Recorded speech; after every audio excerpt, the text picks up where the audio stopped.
Holy crap, it actually worked. Hey Amanda, it's already smoking.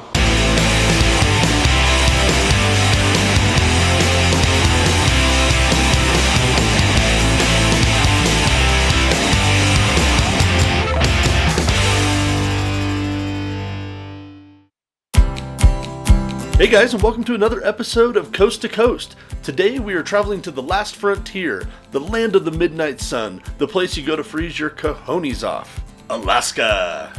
But it's dry cold, so that's okay, right?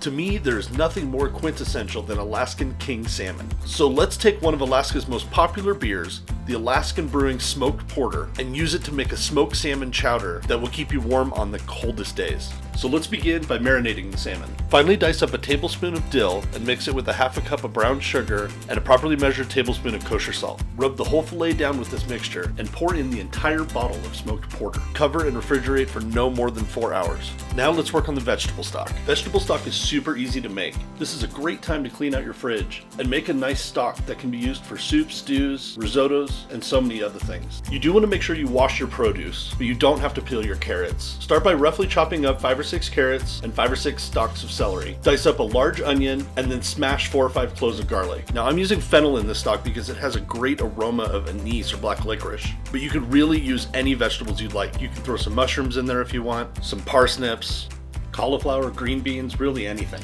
Now add a pinch of kosher salt and a tablespoon of black peppercorns and a small handful of thyme, once again making sure to give it a good spank. Place the pot on high heat, saute all those vegetables for 8 to 10 minutes with a tablespoon of olive oil.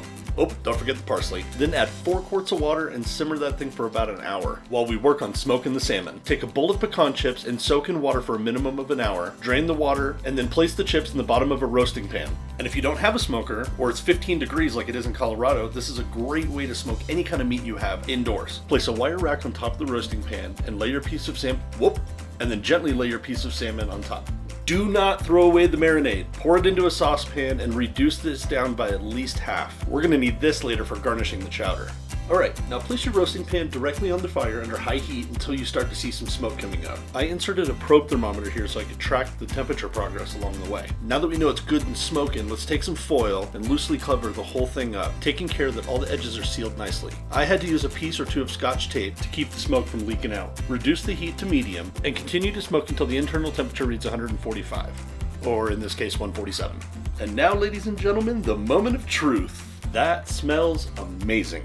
And with that said, it's time to strain the broth and start working on our chowder. And since this is the long, boring, tedious part of chopping a ton of vegetables, I will kind of breeze through this. Dice 5 carrots, 2 celery stalks, 2 medium onions, and 1 bell pepper into 1/4 inch pieces. In a large cast iron stock pot, melt 2 tablespoons of butter with 2 tablespoons of olive oil, sauteing all of our veggies for 8 to 10 minutes. Then put in 4 minced cloves of garlic, sauteing for 1 minute or until fragrant. Now add some dried herbs, which is a mixture of 1 teaspoon each, thyme, dill, and tarragon. Season with kosher salt and fresh cracked pepper.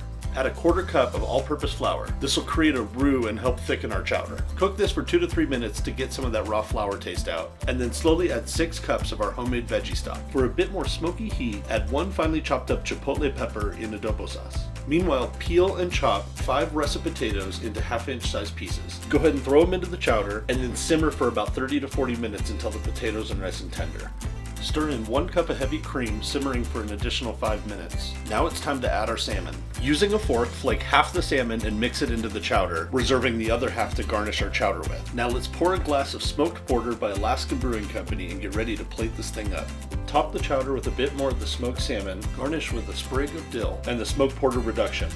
This chowder is definitely hearty. The smoke flavor comes through nicely, it's not too overpowering, and this smoked porter really does go well with this chowder. I would love it if you guys would try this dish and tell me what you think. And if you think I represented your state well, give it a thumbs up and share with your friends. See you guys next week.